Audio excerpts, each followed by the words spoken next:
আজ আমরা ক্লাস 12-এর তৃতীয় সেমিস্টার রাষ্ট্রবিজ্ঞানের দ্বিতীয় অধ্যায় আন্তর্জাতিক সংগঠন ও প্রতিষ্ঠান যে অধ্যায়টি রয়েছে তার 3 নম্বর ক্লাস করব এবং আজকের ক্লাসের আলোচনার মূল বিষয় হচ্ছে নিরাপত্তা পরিষদ বা সিকিউরিটি কাউন্সিল। আগের ক্লাসে আমরা সাধারণ সভা নিয়ে আলোচনা করেছি। যারা ওই ক্লাসটি এখনো করনি ডেসক্রিপশনে দেওয়া লিঙ্ক থেকে গিয়ে করে নিতে পারো, অথবা আলাদা প্লেলিস্ট করা রয়েছে ওখান থেকে গিয়ে করে নিতে পারো। ওকে, তো চলো শুরু করা যাক। তো আজকে আমরা কি নিয়ে আলোচনা করব? প্রথমেই আমরা নিরাপত্তা পরিষদের গঠন দেখব, তারপরে নিরাপত্তা পরিষদের ক্ষমতা ও কার্যাবলী দেখব। ওকে, দেখো এই যে এই পার্টের আমরা একটা নোটস তোমাদেরকে প্রোভাইড করে দেব। কোথায় প্রোভাইড করব? ফেসবুক গ্রুপে, ডেসক্রিপশনে ফেসবুক গ্রুপের লিঙ্ক দেওয়া রয়েছে, ওখান থেকে গিয়ে জয়েন হয়ে যেতে পারো। ওকে, তো চলো প্রথমে বলি নিরাপত্তা পরিষদ কি জিনিস। দেখো, এটা হচ্ছে সম্মিলিত জাতিপুঞ্জের যে 6টি প্রধান অঙ্গ রয়েছে তার মধ্যে একটি, এবং এই নিরাপত্তা পরিষদ সম্মিলিত জাতিপুঞ্জের সবথেকে শক্তিশালী অঙ্গ বা সবথেকে শক্তিশালী সংস্থা, যার সদর দপ্তর হচ্ছে নিউ ইয়র্কে, এবং সম্মিলিত জাতিপুঞ্জের সনদ অনুযায়ী আন্তর্জাতিক শান্তি ও নিরাপত্তা রক্ষার প্রধান দায়িত্ব দেওয়া হয়েছে এই নিরাপত্তা পরিষদের হাতে। এছাড়া আমরা বলতে পারি এই নিরাপত্তা পরিষদ হচ্ছে সম্মিলিত জাতিপুঞ্জের প্রধান কার্যনির্বাহী সংস্থা। ক্লিয়ার? আশা করছি ক্লিয়ার হয়েছে। দেখো, এটা হচ্ছে ওর হল বা সদর দপ্তরে যেখানে বসে এদের মিটিং হয়, অধিবেশন বসে, সেই হল হচ্ছে এটা। আর এটা হচ্ছে নিরাপত্তা পরিষদের বর্তমান অর্থাৎ সর্বশেষ যে অধিবেশন বসলো এই এপ্রিল মাসেই। এই ক্লাসটা 1 তারিখে আপলোড হবে, কিন্তু এটা যখন আমি রেকর্ড করছি সেটি 30 তারিখ, এবং আজকেও নিরাপত্তা পরিষদের একটা অধিবেশন বসেছিল। 29-30-এ এই একটা অধিবেশন চলছিল। সেই অধিবেশনে ফ্রান্স থেকে একজন প্রেসিডেন্ট বা সভাপতি নির্বাচিত হয়েছিল ওই নিরাপত্তা পরিষদের। প্রতি মাসে একজন করে নতুন নতুন সভাপতি নির্বাচিত হয়, সেটা আমরা পরবর্তীতে জানছি। ওকে, যাই হোক, এবার আসি নিরাপত্তা পরিষদের গঠন নিয়ে। ঠিক আছে, দেখো এই নিরাপত্তা পরিষদের গঠন সম্পর্কে আলোচনা করা হয়েছে সম্মিলিত জাতিপুঞ্জের যে সনদ রয়েছে সেই সনদের 23 নম্বর ধারায়। ঠিক আছে, এবং এই 23 নম্বর ধারা অনুযায়ী নিরাপত্তা পরিষদের যখন প্রথম যাত্রা শুরু হয়, অর্থাৎ সম্মিলিত জাতিপুঞ্জ যখন তৈরি হয় তখন থেকে নিরাপত্তা পরিষদ ছিল। তখন এই নিরাপত্তা পরিষদের সদস্য ছিল 11 জন, যার মধ্যে 5 জন ছিল স্থায়ী সদস্য আর 6 জন ছিল অস্থায়ী সদস্য। ঠিক আছে, অস্থায়ী সদস্য। কিন্তু 1965 সালে এই 23 নম্বর ধারাটাকে পরিবর্তন করা হয়, অর্থাৎ সংশোধন করা হয়, এবং সংশোধন করে এই 11টাকে পরিবর্তন করে 15 জন সদস্য করা হয়। ঠিক আছে, এবং যার মধ্যে 5 জন স্থায়ী এবং 10 জন অস্থায়ী সদস্য করা হয়। ক্লিয়ার? এবং মনে রাখবে এই অস্থায়ী সদস্যরা সাধারণত 2 বছরের জন্য নির্বাচিত হয়, আর স্থায়ী সদস্য সারা জীবন থাকে।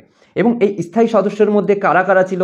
এর মধ্যে ছিল ইউএসএ অর্থাৎ মার্কিন যুক্তরাষ্ট্র, তারপরে ছিল ব্রিটেন অর্থাৎ আমরা যাকে ইউকে বলি। ঠিক আছে, তারপরে ফ্রান্স, তারপরে ছিল চীন অর্থাৎ চায়না, আর একটা রাশিয়া। ঠিক আছে, রাশিয়া।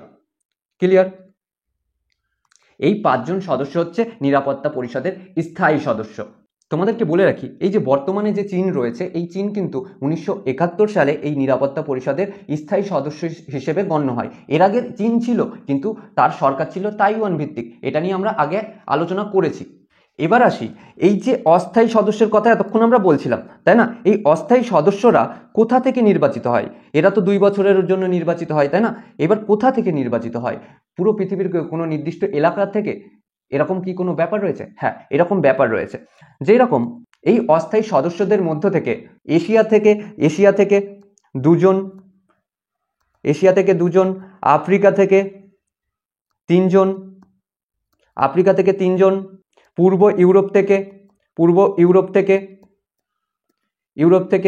1 জন, পশ্চিম ইউরোপ থেকে 2 জন, এবং লাতিন আমেরিকা থেকে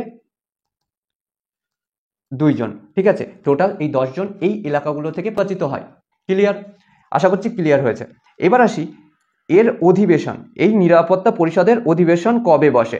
নিরাপত্তা পরিষদের অধিবেশন বছরের যে কোনো সময় বসতে পারে, যে কোনো সময় যে কোনো দিন এর অধিবেশন বসতে পারে।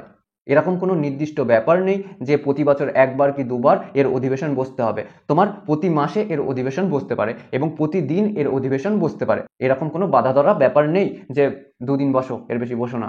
ওকে, দেখো এই অধিবেশন রয়েছে যে এই অধিবেশন সাধারণত নিরাপত্তা পরিষদের সদর দপ্তর নিউ ইয়র্কে বসে। এছাড়া অন্যান্য জায়গায় এর অধিবেশন বসতে পারে। প্রতি মাসে একজন করে সভাপতি নির্বাচিত হয় এই নিরাপত্তা পরিষদের, যার কাজ হচ্ছে যে কোনো অধিবেশন পরিচালনা করা এবং কোনো অধিবেশন যদি ডাকতে হয় সেই অধিবেশন ডাকা এবং সেই অধিবেশনের যে সভা সেই সভা পরিচালনা করা হচ্ছে এই সভাপতির কাজ। এই সভাপতি তাহলে কার্যকাল কত হচ্ছে? 1 মাস। ওকে, অর্থাৎ যে কোনো সভাপতি যেই হও সে মাত্র 1 মাসের জন্য সেই পদে থাকতে পারেন এবং এই সভাপতি নির্বাচিত হয় সাধারণত ইংরাজি যে লেটার রয়েছে সেই লেটারের অনুযায়ী। যার নামের প্রথমে এ থাকবে সে প্রথম সভাপতি হবে, তারপরে বি এর পালা আসবে, তারপরে সি এর পালা আসবে, এরকম।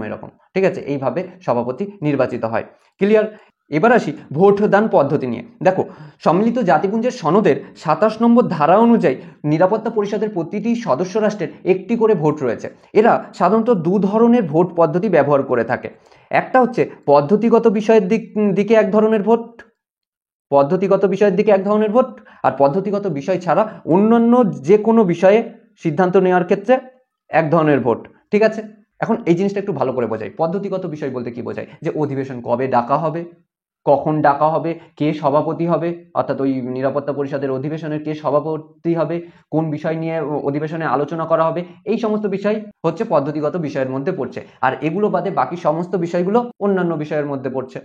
এখন এই পদ্ধতিগত বিষয়ের ক্ষেত্রে সিদ্ধান্ত নিতে গেলে সম্মিলিত জাতিপুঞ্জের যে 15 জন সদস্য রয়েছে মোট, তার মধ্যে 9 জনের সম্মতি হলেই ওই সিদ্ধান্ত পাশ হয়ে যাবে। কিন্তু এক্ষেত্রে একটা জিনিস, যে এখানে যদি কোনো একজন স্থায়ী সদস্য ভেটো প্রয়োগ করে দেয় তাহলেও কি এই সিদ্ধান্ত পাশ হয়ে যাবে। এটা শুধু পদ্ধতিগত বিষয়ের দিকে। ঠিক আছে, এই জিনিসটা আরেকটু ভালো করে যদি আমরা বলি, ধরো এই যে 15 জন সদস্য রয়েছে, 15 জন সদস্যের মধ্যে কোনো একটা সিদ্ধান্ত, যে এই অধিবেশনে, ধরো এই মাসের অধিবেশনে কি নিয়ে আলোচনা করা হবে এটা নিয়ে ঠিক করা হচ্ছে, তখন সদস্যরা এমন একটা প্রস্তাব দিল যে পাকিস্তান এবং ভারতের সম্পর্ক নিয়ে আলোচনা করা হবে। এখানে 15 জনের মধ্যে 9 জন সদস্য বলল ঠিক আছে এটা নিয়ে আলোচনা হোক, কিন্তু ওর মধ্যে একজন স্থায়ী সদস্য হচ্ছে চীন, সে বলছে না এই নিয়ে আলোচনা করা হবে না, সে ভেটো প্রয়োগ করে দিল। যখনই ভেটো প্রয়োগ করলো আমরা ভাবছি কি ওটা বাতিল হয়ে যাবে, এরকম কোনো ব্যাপার নেই, সেটা বাতিল হবে না, কারণ এটা পদ্ধতিগত বিষয়। ঠিক আছে, এখানে তাদের সম্মতি থাকুক আর না থাকুক, 9 জনের সম্মতি রয়েছে কিনা সেটা দেখা হবে, হয়ে সেই সিদ্ধান্ত পাশ হয়ে যাবে। কিন্তু পদ্ধতিগত বিষয় ছাড়া অন্যান্য যে সমস্ত বিষয় রয়েছে সেই সমস্ত বিষয়েও 9 জনের সম্মতি প্রয়োজন। সেই সমস্ত বিষয়ে সিদ্ধান্ত গ্রহণ করতে গেলে 9 জনের সম্মতি প্রয়োজন হবে, কিন্তু সেখানে একটা শর্ত হচ্ছে যে 5 জন স্থায়ী সদস্য রয়েছে তাদের সম্মতি পাওয়া বাধ্যতামূলক। আরো ভালো করে বোঝাই জিনিসটা, ধরো 15 জন সদস্য রয়েছে, ওর মধ্যে 14 জন একখানা সিদ্ধান্ত নিয়ে বলল যে এই সিদ্ধান্ত নেওয়া হোক। ঠিক আছে, 14 জন বলেছে যে এই সিদ্ধান্ত নেওয়া হোক, আর একজন বলছে অর্থাৎ চীন বলছে যে না এই সিদ্ধান্ত নেওয়া হবে না। যেহেতু এটা পদ্ধতিগত বিষয় নয় সেহেতু কি এই সিদ্ধান্ত বাতিল হয়ে যাবে, যতই 14 জন বলে থাকুক বা 9 জনের বেশি হয়ে থাকুক, একজন যেহেতু স্থায়ী সদস্য না বলে দিয়েছে তো না। ওকে, কিন্তু মনে রাখবে পদ্ধতিগত বিষয় হলে তখন স্থায়ী সদস্যদের সম্মতি না হলেও চলে, সেখানে 9 জনের সম্মতি হয়ে গেলেই হয়ে যায় 15 জনের মধ্যে। আর পদ্ধতিগত বিষয় ছাড়া অন্য বিষয় যদি আসে তখন স্থায়ী সদস্যদের সম্মতি পাওয়া বাধ্যতামূলক। ওকে, নেক্সটে যাই আমরা। এইবার আসছি, এতক্ষণ যে ভিটো ভিটো বললাম, এই ভিটোটা অ্যাকচুয়ালি কি জিনিস সেটাই আমরা দেখব, তাই না? দেখো, নিরাপত্তা পরিষদের যে 5 জন স্থায়ী সদস্য রয়েছে তারা একটা বিশেষ ক্ষমতা পেয়েছে, যেই ক্ষমতা বলে পদ্ধতিগত বিষয় ছাড়া যে কোনো বিষয়ে সিদ্ধান্ত নিতে গেলে সেই 5 জনের মধ্যে যদি একজন বলে না এই সিদ্ধান্ত গ্রহণ হবে না, তাহলে সেই সিদ্ধান্ত গ্রহণ হবে না। এক কথায় আমরা বলতে পারি এই ভিটো বলতে অ্যাকচুয়ালি আমি মানি না, এইটাই হচ্ছে এর অর্থ, যে কোনো একটা সদস্য সেই সিদ্ধান্ত মানছে না মানে পুরো সিদ্ধান্তই বাতিল হয়ে যাবে। ক্লিয়ার? আরো ভালো করে উদাহরণ দিয়ে বোঝায়, ধরো এই যে কিছুদিন আগে গাজার একখানা লড়াই চলছিল, এখন এই যে 15 জন সদস্যের মধ্যে 14 জন বলছে যে এই গাজার যুদ্ধ থামানো উচিত, এর জন্য আমাদের স্টেপ নেওয়া উচিত, কিন্তু মার্কিন যুক্তরাষ্ট্র অর্থাৎ ইউএসএ বলছে না আমি মানি না, এই যুদ্ধ থামানো যাবে না, ওই বিষয়ে আমরা কোনো হস্তক্ষেপ করব না। শুধু এই ইউএসএ এই একজনের না বলার খাতিরে কি হয়ে যাবে, সেই সিদ্ধান্তই বাতিল হয়ে যাবে, তখন যুদ্ধ চলতেই দেওয়া হবে। আর এই যে একজনের এই ক্ষমতা অর্থাৎ এই 5 জনের স্থায়ী সদস্যের যে ক্ষমতা, এই যে একটা স্পেশাল ক্ষমতা, এটাকেই অ্যাকচুয়ালি ভিটো বলা হচ্ছে বা ভেটো বলা হচ্ছে। এবার এই ভিটো যখন আমরা পড়ছি এখানে আরেকটা শব্দ আসে, সেটা হচ্ছে দ্বৈত ভিটো বা দ্বৈত ভেটো। এটা কি জিনিস? আমরা তো এটা বুঝেছি ভিটো কি জিনিস, অর্থাৎ না সূচক একটা ভোট, অর্থাৎ মানি না সূচক একটা ভোট, তাই না? ধরো এমন একটা প্রস্তাব এসছে যে আজকের অধিবেশনে কি নিয়ে আলোচনা হবে, এই নিয়ে তারা আলোচনা করছে। তখন 14 জন বলছে যে এই গাজার বিষয়টা নিয়ে আলোচনা করা হোক, আর একজন বলছে না গাজার বিষয় নিয়ে আলোচনার দরকার নেই, অর্থাৎ একজন স্থায়ী সদস্য বলছে না দরকার নেই, অর্থাৎ ধরো ইউএসএই বলেছে যে দরকার নেই, তাহলে প্রথমে একবার সে ভিটো দিয়ে দিল, তাই না? কিন্তু ওইটা যেহেতু পদ্ধতিগত বিষয় ছিল ওইটা পাশ হয়ে গেল। তারপরে যখন ওইটা নিয়ে আলোচনা হচ্ছে তখনও ইউএসএ আবার ভিটো প্রয়োগ করে দিল, অর্থাৎ ওই আলোচনার সিদ্ধান্ত নিতে গিয়ে ইউএসএ আবার ভিটো প্রয়োগ করে দিল। এই যে একই বিষয়ের ওপরে দুবার ভিটো প্রয়োগ করছে, এই বিষয়টাকেই দ্বৈত ভিটো বলা হচ্ছে। আশা করছি ক্লিয়ার হয়েছে। এবার নেক্সটে যাওয়া যাক। নেক্সটে কি রয়েছে, নিরাপত্তা পরিষদের কাজ। সরি, এখানে একটু টাইপিং মিস্টেক রয়েছে। ওকে, সাধারণ সভার কাজ নয়, এখানে হবে নিরাপত্তা পরিষদের কাজ। নিরাপত্তা পরিষদের কাজ বা কার্যাবলী। ওকে, দেখো একাধিক কাজ রয়েছে। সব থেকে গুরুত্বপূর্ণ কাজ যেটা সনদ এই নিরাপত্তা পরিষদকে দিয়েছে সেটা হচ্ছে আন্তর্জাতিক শান্তি ও নিরাপত্তা সংক্রান্ত কাজ। বলছে সনদ 24 নম্বর ধারা অনুযায়ী আন্তর্জাতিক শান্তি ও নিরাপত্তা রক্ষার দায়িত্ব, মূল দায়িত্ব দিয়েছে নিরাপত্তা পরিষদের ওপরে। আর এই নিরাপত্তা পরিষদ সাধারণত দুখানা পদ্ধতিতে তার এই দায়িত্ব পালন করে। প্রথম পদ্ধতি হচ্ছে শান্তিপূর্ণভাবে বিরোধের মীমাংসা করে, যেরকম আলাপ আলোচনার মাধ্যমে করতে চাই, অথবা নিজেদের মধ্যে মিটমাট করে নেওয়ার চেষ্টা করে, অথবা কোনো আঞ্চলিক সংস্থা দিয়ে সেই সমস্যা মিটিয়ে নেওয়ার চেষ্টা করে। এছাড়া অন্যান্য বিভিন্ন শান্তিমূলকভাবে সেই সমস্যা সমাধানের চেষ্টা করে। এটা হচ্ছে প্রথম পদ্ধতি। আর একটা দ্বিতীয় পদ্ধতি হচ্ছে যদি এই শান্তিপূর্ণ উপায়ে সেই বিরোধের মীমাংসা না হয় তখন তারা শাস্তিমূলক পদ্ধতি ব্যবহার করে।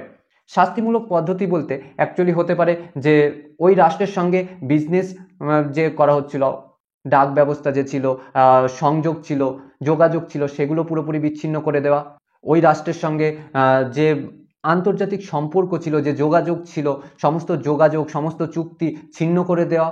এতেও যদি না হয় তখন সামরিক বাহিনী পাঠানো, শান্তি বাহিনী যাকে আমরা বলি, ঠিক আছে?